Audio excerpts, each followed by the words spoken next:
George Smith Patton Jr.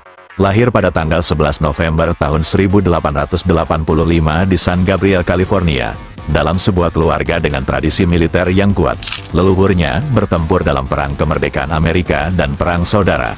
Ayahnya, George Smith Patton Sr., bukan seorang prajurit aktif, tetapi membesarkan anaknya dalam semangat militerisme dan nasionalisme. Patton tumbuh dengan membaca kisah-kisah peperangan dan menyerap nilai-nilai keberanian, kehormatan, dan pengorbanan. Sejak kecil, Patton menunjukkan ketertarikan luar biasa pada sejarah militer dan senjata. Ia mengidolakan tokoh-tokoh seperti Jenderal Robert Edward Lee dan Alexander the Great. Cita-citanya menjadi seorang prajurit telah tertanam dalam sejak usia dini. Ia awalnya masuk Virginia Military Institute selama 1 tahun sebelum diterima di Akademi Militer Amerika Serikat di West Point, tempat ia lulus pada tahun 1909. Meskipun akademiknya biasa saja, ia menonjol dalam olahraga dan kedisiplinan. Saat Amerika Serikat memasuki Perang Dunia Pertama pada tahun 1917, Patton telah menjadi perwira muda dengan spesialisasi dalam kavaleri. Namun, ia segera tertarik pada teknologi baru, yaitu tank.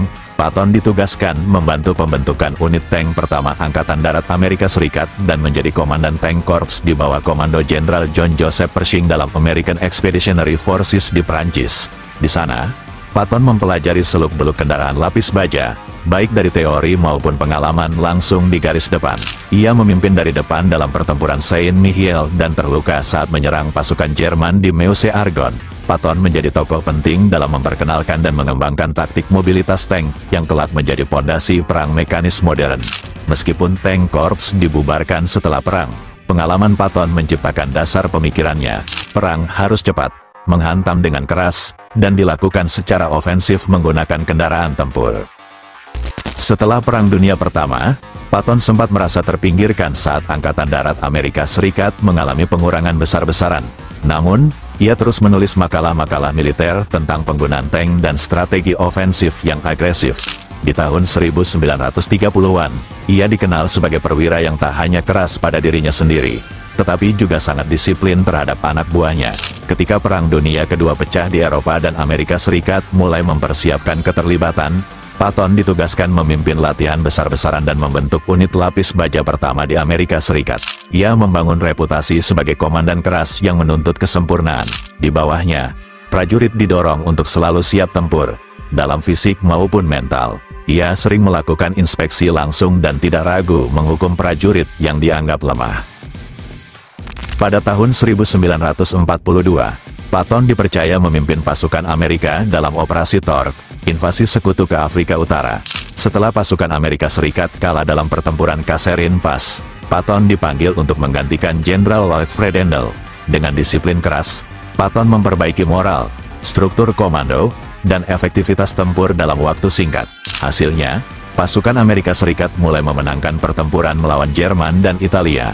Setelah sukses di Afrika, Patton memimpin invasi ke Sisilia dalam Operasi Husky pada tahun 1943. Dia bergerak lebih cepat dari Jenderal Inggris Bernard Montgomery dalam perebutan wilayah, termasuk kota penting Palermo dan Messina. Kecepatannya menunjukkan kekuatan strategi manuver, tetapi juga memicu persaingan dengan Montgomery. Namun, di Sisilia pula, Patton tersandung skandal besar. Dalam 2 insiden terpisah, ia menampar 2 prajurit yang sedang dirawat karena trauma pertempuran, dengan menyebut mereka pengecut. Kejadian ini dilaporkan ke pers, dan Patton dikecam publik. Meskipun tidak dipecat, ia dipinggirkan sementara oleh Eisenhower. Reputasinya sebagai pemimpin keras semakin menajam. Ada yang menganggapnya pahlawan tangguh, ada pula yang melihatnya sebagai tokoh brutal dan tidak peka.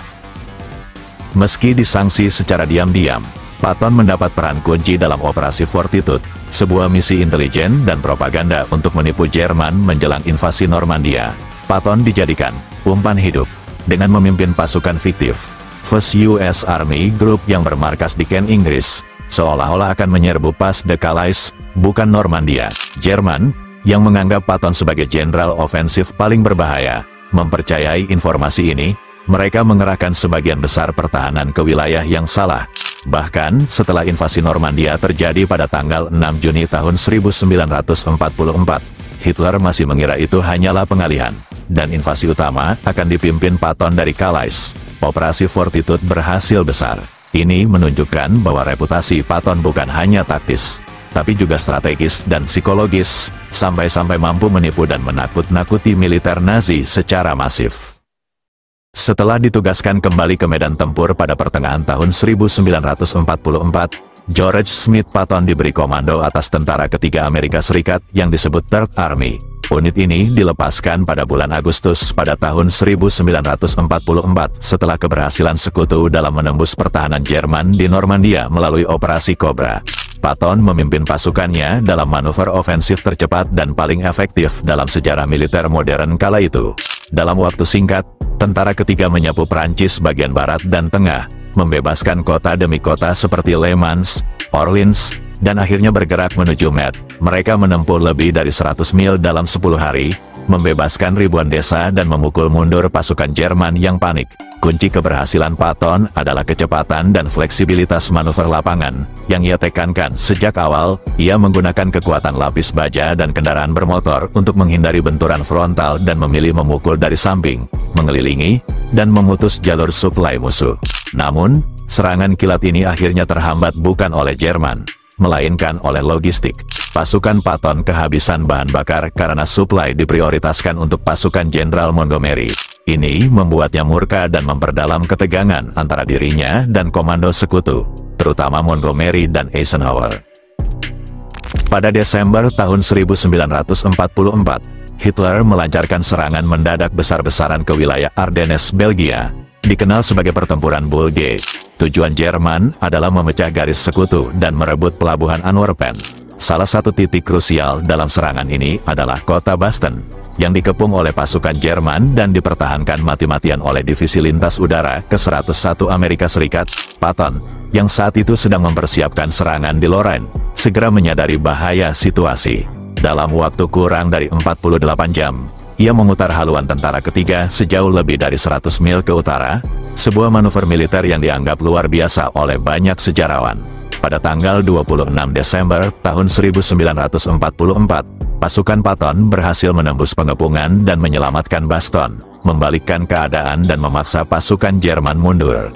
Aksi ini dianggap sebagai salah satu manuver penyelamatan terbesar dalam Perang Dunia Kedua, yang makin memperkuat reputasi Patton sebagai jenderal yang bertindak cepat dan efektif dalam kondisi krisis. Seiring pasukan sekutu bergerak ke Jerman pada awal tahun 1945, Patton makin vokal menyuarakan ketidaksukaannya terhadap perintah tertinggi sekutu. Ia merasa terlalu banyak keputusan diambil berdasarkan kompromi politik, bukan pertimbangan militer. Patton juga sangat skeptis terhadap Uni Soviet. Setelah bertemu langsung dengan tentara Soviet di wilayah Jerman, ia menyimpulkan bahwa Soviet akan menjadi musuh besar selanjutnya. Ia secara terbuka menyatakan bahwa aliansi dengan Uni Soviet adalah kesalahan dan mendorong agar sekutu segera bergerak ke arah timur untuk mengalahkan komunisme. Pertanyaan-pertanyaan ini menimbulkan kontroversi besar, karena pada saat itu, Uni Soviet adalah sekutu resmi Amerika. Ketegangan memuncak ketika Patton juga mulai menunjukkan simpati terhadap mantan pejabat Nazi di wilayah pendudukan Amerika Serikat, dengan dalih mereka bisa digunakan untuk melawan komunis. Komentarnya menyebabkan dia dicopot dari posisi komando aktif dan dipindahkan sebagai komandan simbolik tentara ke-15 Amerika Serikat, yang tidak memiliki kekuatan tempur nyata. Patton merasa terhina dan dikhianati oleh sistem yang ia bela seumur hidupnya. Pada tanggal 9 Desember tahun 1945, saat sedang dalam perjalanan berburu di Jerman bersama kepala stafnya, Patton mengalami kecelakaan mobil di dekat Mannheim. Mobil yang ditumpanginya bertabrakan dengan truk militer Amerika Serikat. Penumpang lain hanya mengalami luka ringan, tetapi Patton mengalami cedera parah di leher yang menyebabkan kelumpuhan dari leher ke bawah. Ia dilarikan ke rumah sakit dan meninggal 12 hari kemudian pada tanggal 21 Desember tahun 1945. Akibat emboli paru yang disebabkan oleh cedera tulang belakang. Ia dimakamkan secara militer di Cimetière Militaire Américain de Ham, Luxembourg, di antara pasukannya yang gugur. Kematiannya menimbulkan banyak spekulasi. Beberapa teori konspirasi menyatakan bahwa ia dibunuh karena terlalu vokal dalam mengkritik Soviet atau terlalu keras terhadap kebijakan pendudukan. Namun, tidak ada bukti kuat yang menguatkan tuduhan ini secara resmi. Pemerintah Amerika Serikat menyatakan kematiannya sebagai kecelakaan lalu lintas murni.